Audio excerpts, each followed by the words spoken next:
Je maakt zelfs programma's voor die grootste familie van Nederland. Ja, ook dat nog. Zowel op radio als televisie. Vanavond mag ik ook nog een backstage programma maken hier zo. Dus dan is het van managers tot de artiesten zelf aanspreken. En natuurlijk ook de productie zoals jullie hier vandaag staan. Is het ook leuk om eens een keer jou te vragen van, joh, hoe ervaar jij dit? En dat vind ik leuk om te doen. Wat je zelf het leukste liedje van jezelf vindt, dat is zo'n ja, dat kun je niet zeggen. Want je maakt ze allemaal met liefde en plezier. En wat vind je nou het leukste om te doen? Zeg maar, hè? Dus welk optreden vind je nou het leukste?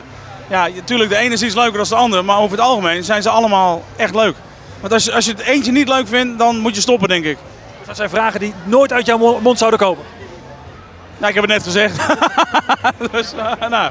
Nee, maar joh, net wat ik zeg, het is... joh, als je jezelf kan zijn en de mensen om je heen die vinden het leuk, dan moet je dat gewoon lekker blijven doen. En af en toe de andere kant belichten hoort er ook bij. Mensen achter de camera die zijn heel hard nodig in dit vak. En dus ik ben blij dat er mensen er zijn, zoals jij en de cameraman en eigenlijk een heel team. En dat is leuk om af en toe eens een keer te belichten. Mensen hebben zoiets van, joh, je hebt de artiest, maar vergeten, zoals bij mij, mijn carrière, er gaan 24 mensen mee gemoeid. En dat is van boeking tot radio, televisie, ga maar door. En dat is wel, dat is bijzonder. En dat is ook wel een keer leuk om dat gewoon eens te laten zien aan de mensen thuis.